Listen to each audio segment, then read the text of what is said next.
Cuando trabajamos en pareja, en, en terapia de pareja, la mirada del terapeuta va a tres dimensiones que en realidad están juntas, pero no son lo mismo.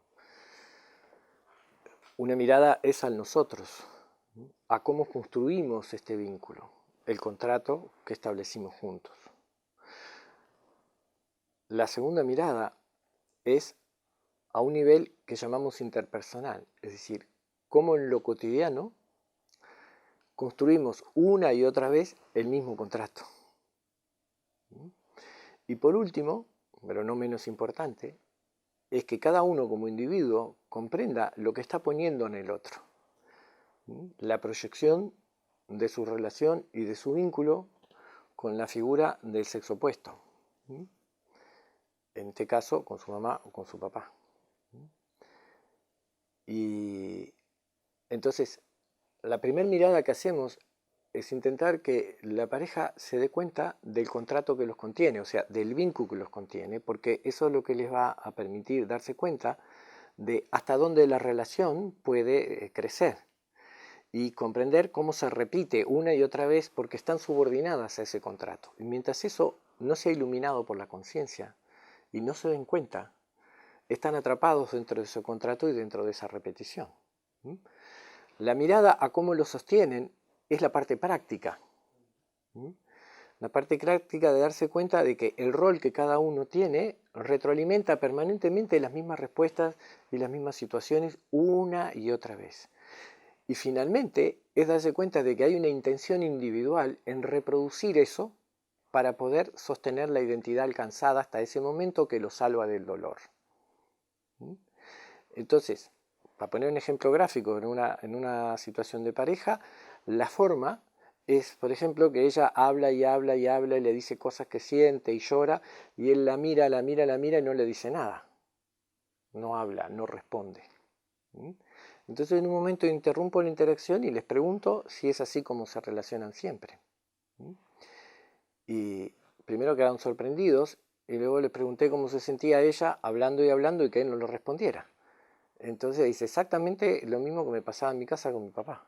Yo hablaba, le expresaba lo que sentía y no había respuesta de mi padre. ¿Y cómo te hace sentir eso? Bueno, no vista, no reconocida, no entendida, sola. ¿Y cómo es para ti escucharla a ella? ¿A qué le estás prestando atención? Y la respuesta de él fue, estoy haciendo un resumen, ¿no? Pero fue, la estoy mirando esperando a ver qué es lo que hice mal para repararlo. ¿Y eso te hace acordar algo? Y bueno, sí. Definitivamente después de un poquito se dio cuenta que estaba repitiendo lo que siempre hizo con su mamá. Llegar a su casa y con su mamá tenía un cierto desequilibrio psicoemocional. Él tenía con mucho miedo como niño esperar a ver cómo estaba su madre para cumplir con sus expectativas, para sentirse amparado en el amor de su madre.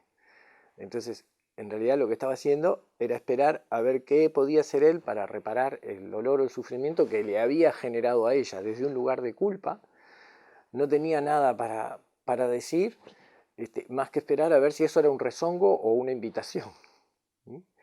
Entonces, en realidad, darse cuenta que cada uno estaba repitiendo el mismo papel de la manera en que manejaron su desamparo y su dolor, les hizo tomar contacto con la responsabilidad de situarse en ese rol dentro de esa relación, ¿no? Y cómo de esa manera lo convertían en realidad en lo cotidiano, permanentemente. Lo que ella estaba diciendo no era simplemente para escuchar, ampararla o compartirle cómo él se sentía, sino qué hice mal. La culpa y el miedo y el temor a la descompensación de la madre, ¿no? Y la otra es repetir diciéndole a otro hombre que no la escucha, que no la ve, ¿no? Entonces, en todas esas dimensiones está la respuesta. Comprender que ese es el contrato que asumieron porque son parecidos. Ella se parece y yo me parezco. Y luego la repetición del vínculo. Es decir, yo le pongo a mi mujer el mismo vínculo que tuve con mi mamá, la misma estructura, y ella me lo pone a mí. Entonces, el primer gran momento es darse cuenta que estoy haciendo eso. Esa es la primera gran revolución. Comprender que cotidianamente nos repetimos en esa situación. Pero una vez que se introduce la conciencia, en el vínculo y en la relación, el repetirlo no retroalimenta el mismo vínculo neurótico, ¿no?, de sufrimiento, sino que, estoy de vuelta haciendo lo mismo. Y como estoy haciendo lo mismo, tengo el mismo resultado. ¿Mm? Ahí aparece el fenómeno resistencial, porque abandonar ese rol y ese papel donde me he sentido toda la vida seguro y a salvo, me produce muchos miedos internos. ¿Mm? Y yo lo que intento hacer es repetir el rol para sentirme a salvo, porque para el hombre, por ejemplo, es, bueno, ¿qué tengo que hacer yo ahora para solucionar este problema? Y ahí voy a estar bien. ¿Mm? ¿Se entiende? Y este es el lugar que yo conozco, dice la mujer, el lugar de la mujer incomprendida y víctima de otro hombre que no me ve, ¿no? Pero en la demanda terapéutica siempre ocurre esto, ¿no? Yo quisiera que las cosas fueran diferentes, porque veo lo que me falta, producto de la repetición de este papel. Pero cuando tengo que cambiar este papel me da mucho miedo porque es el único lugar de seguridad. ¿Mm? Entonces, ese es el fenómeno resistencial. ¿Mm? Pero el darse cuenta es la gran puerta. No se puede hacer nada sin un darse cuenta primario de qué es lo que está sucediendo. Ahora, el trabajo de desestructurar esa estructura que me separa en realidad de la experiencia amorosa, de poder entregarme realmente al amor y reparar la herida de desconfianza que me generó el vínculo con mi papá o con mi mamá, es la clave de la sanación. El comprender profundamente que esta estructura que tengo yo no solo me impide entregarme al amor afuera, sino que me impide la experiencia de amor adentro. No puedo amar a otro. Y es lo que en un momento le decía, ¿no? Cuando ella le manifestaba el amor, a él no le entraba. No puedo recibirlo, le decía llorando. No puedo recibirlo. Y no puedo recibirlo porque en realidad si lo recibo me desestructuro. Quedo totalmente expuesto. Y la experiencia, aunque sea adulto, es que vuelvo a quedar expuesto a el sometimiento a una mujer enorme, que era mi mamá, de la que dependía todo, y vuelvo a sentirme tan vulnerable como antes. Entonces, el amor me amenaza. Y esto es un gran descubrimiento. El amor me amenaza porque el amor va a desestructurar todo lo que me separa de él. ¿Mm? Y el miedo inmenso es que voy a dejar de ser y voy a estar expuesto a la manipulación de un otro que me va a hacer daño. Porque esa fue la herida de desconfianza. Si las personas que tenían que cuidarme siento que no pudieron contenerme, le tengo miedo al amor que esperaba. ¿Se entiende? Y esa es la herida original que a todos nos separó de la confianza en nosotros mismos. En definitiva, no puedo confiar lo suficiente en mí. No me considero amable, querible. Y ahí viene el gran tema que estábamos enfocando en esta parte, ¿no? Que es la pareja como camino espiritual, ¿no? Y hay que ampliarlo un poquito para entender qué es un camino espiritual, ¿no? Y si vamos a la historia de la humanidad, todos los caminos espirituales empezaron de la misma manera, con un hombre y una mujer que se retiran del mundo, con el ayuno, con la meditación, con lo que sea, depende de cada cultura, de cada tradición, hasta que súbitamente tienen una revelación. ¿Por qué? Porque todas esas prácticas tienen una finalidad, la finalidad de apagar la mente y disolver el ego o el sentido de otreidad, de ser un otro, de ser un yo separado del resto del cosmos, no solo de los demás, sino del universo entero, ¿no? En ese momento hay una súbita comprensión de la verdadera identidad, no solo de la mía como una apropiación, ¿no? Porque es maravilloso, hay 7.000 millones de personas en el planeta más o menos y todos dicen yo, ¿no? Y compartimos con una inmensa cantidad de personas en el planeta el mismo nombre. Sin embargo, no hay ninguna confusión de identidad porque compartamos el mismo nombre, ¿no? Porque el sentido de identidad es mucho más profundo que el nombre que nos pusieron. ¿Sí? Está muy profundo en nosotros. Entonces, el poder comprender que no hay una separación, nunca la hubo, más que en la mente que separa todo, entre la espiritualidad y la vida cotidiana. Esto es lo difícil de comprender porque nosotros no nos identificamos con el espíritu, nos identificamos con la materia, con el cuerpo, con la mente. Es muy difícil no identificarse con los pensamientos porque ocurren muy adentro de nosotros. Y nos cuesta mucho hacer la distinción entre los pensamientos y quien escucha los pensamientos. Y comprender que los pensamientos no existen si no hay alguien que los escuche. ¿Quién es ese alguien? Es la gran pregunta que un camino espiritual pretende develar a través de la experiencia, no de los conceptos. Porque la mente está ahí hablándote siempre. Cualquiera que haya parado un tiempo para meditar o tratar de parar la mente o haya experimentado la ansiedad o la mente disparada, se da cuenta de que sus pensamientos están fuera de su control, funcionan solos. Pero si no hay alguien que les preste atención, los pensamientos no existen.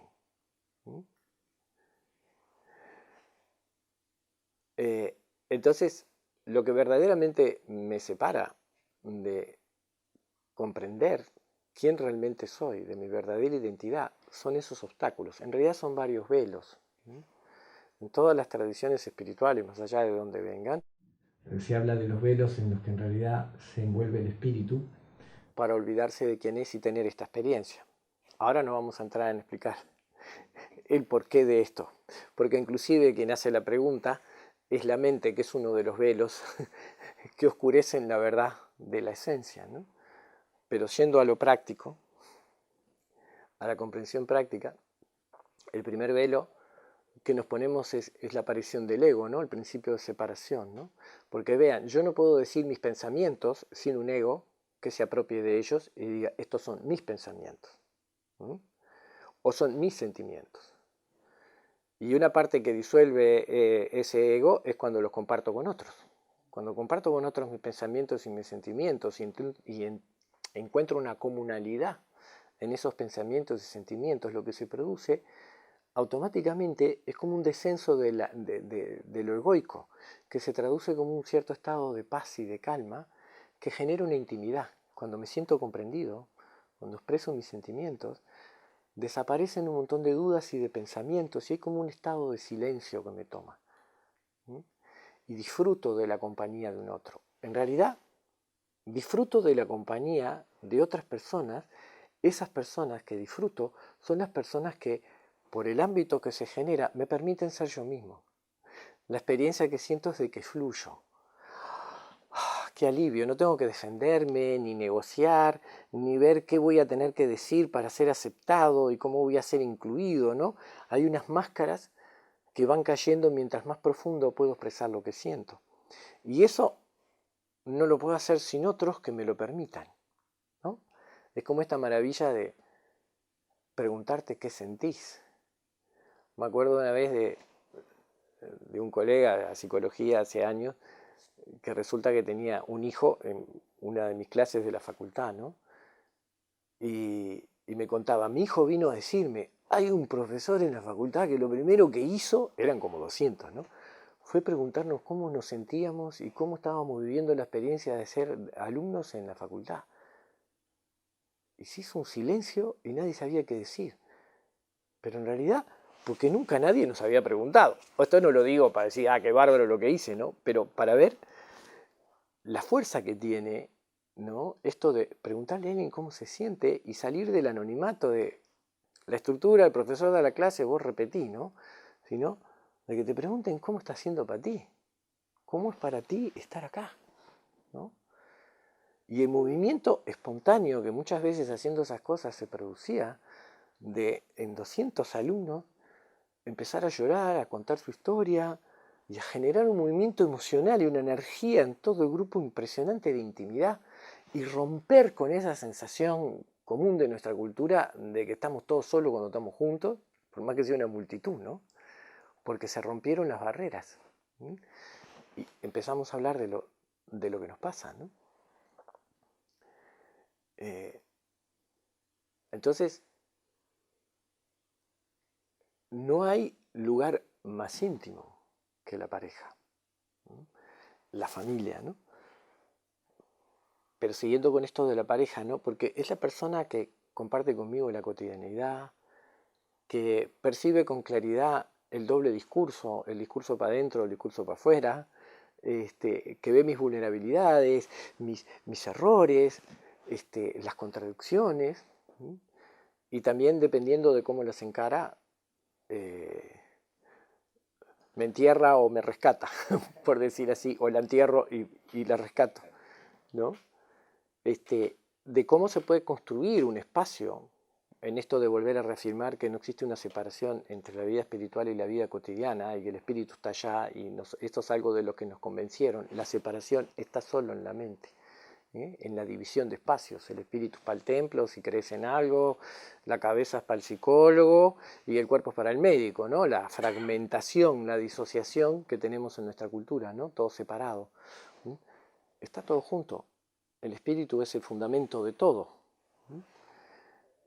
Entonces, cuando se va construyendo ese espacio en una pareja, lo que va sucediendo es que la necesidad de seguir sosteniendo, ¿no? En ese proceso mi personaje empieza cada vez a disminuir porque la pareja se ha convertido en un espacio de contención que me permite cada vez entregarme más, pero esto de que me entrego más al otro, en realidad me estoy entregando más a mí, porque para poder entregarme más al otro, tengo que poder entregarme más a mí.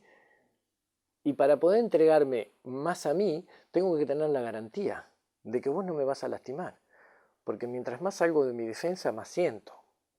Y esto es una cosa muy importante en el contrato. No se puede poner uno de los dos vulnerable para el otro darle con un palo después, porque entonces retrocedemos 5 casilleros. Estás repitiendo la historia de tu vida de siempre. ¿Se entiende? Este es el momento muy delicado en que tienen que afirmarse de nuevo contrato, aunque todavía no lo estén experimentando en su totalidad, ¿no? Entonces, ¿qué va sucediendo? Me doy cuenta que es mi personaje, de que yo tengo que salir de mirar a mi mujer como si fuera mi mamá esperando para darme palos, y yo tengo que dejar de hablar de esa manera y pasar a preguntarle al otro, ¿qué estás sintiendo ahora? Decime lo que sentís. Ocupá tu lugar. Y vos, o conscientemente, ocupar el lugar e interrumpirla y decirle qué te pasa. Es decir, empezar a cambiar la forma para que el contrato realmente se exprese en lo cotidiano, ¿no? Entonces, el personaje, sostenido en el ego, empieza cada vez a disolverse más. Eso genera más espacios de calma y de paz interior, de donde realmente puedo empezar a hablar de otra forma. ¿Sí? Y entonces, la pareja empieza a ser un templo, donde cada uno se va desinvistiendo lentamente de las vestiduras que lo separan de sí mismo. Y cada vez que dejo de tener un obstáculo en mí mismo, puedo ver a ese otro de otra manera. Entonces, hay muchos juegos que las parejas hacen para poder ponerse de vuelta en el mismo lugar, ¿no? Entonces me comentaba una vez uno de ellos, no importa qué, si era hombre o mujer en la relación, que viendo cómo su contraparte lo buscaba para entrar en el juego. Pero simplemente ahora había como una capa de silencio en el que veía el juego, pero ya no participaba en él. Y cómo la otra persona la seguía hasta el cuarto para ver si se enganchaba en la discusión de siempre, y él no entraba, él o ella, no me acuerdo, se reía, y no entraba, no se reía burlándose, veía el juego de una manera impresionante, hasta que el otro súbitamente se rindió. Se rindió de que el otro ya no iba a responder a ese juego, ¿no? Y ahí empezó un intercambio diferente. ¿Se entiende? Entonces, siempre hay un corrimiento, de repente hay uno que está más esclarecido en ese momento que puede ayudar a no entrar en el juego y el otro y así, ¿no? Entonces, va pasando lo mismo que pasa en un camino espiritual, la práctica cotidiana de la vida va centrándose en eso, ¿no? En que la mente pare de aconsejarte que hagas, escuchar la mente que está aconsejándote que entres en el juego y yo y mi herida y yo, ¿no? Empiece a disminuir cada vez más. Y entonces empezás a entrar cada vez más en contacto con la fuente de amor que hay dentro de ti mismo. Y eso hace que necesites mucho menos de la dosis de afuera, ¿no? Empezás a tener una sustentación que no es autosuficiencia, es un estado de gracia que empieza a invadirte. Entonces, el hambre de cosas para sustituir ese hueco emocional o existencial empieza a disminuir. Entonces, la relación deja de ser una necesidad y una dependencia cada vez más para ser un lugar de disfrute y de compartir la experiencia maravillosa de estar llegando dentro mío. Y cuando eso ocurre entre dos, es una maravilla. Porque toda la expresión de la emoción, de la sexualidad y todo lo demás se comienza a centrar más en la expresión de la gracia divina que hay adentro de cada uno. Y entonces, toda esa familia comienza a convertirse en lo que se llama, en todas las tradiciones, ¿no?, la familia sagrada. Se empieza a convertir en un templo. El amor irradia y ves la transformación en tus hijos, en todos los que están alrededor tuyo, ¿no? Es una maravilla. Pero realmente, para conseguirlo, y esto es una cosa que ocurre en todo proceso terapéutico, tenés que tener suficientes ganas de cambiar. O sea, el cambio en este sentido, ¿no?, de transformar lo que te separa del amor dentro tuyo. Un compromiso muy profundo contigo, ¿no?, de querer transformarte. Y hay que tener coraje para hacer eso, ¿no?, para atravesar los miedos, salir de la comodidad, de la zona de confort y arriesgarte a la aventura de que la vida puede ser diferente. Y para eso sirve la fe. El que realmente quien te esté ayudando pueda modelar o expresar que es posible, que se puede llegar ahí, ¿no? Y realmente es posible. Estas son las buenas noticias.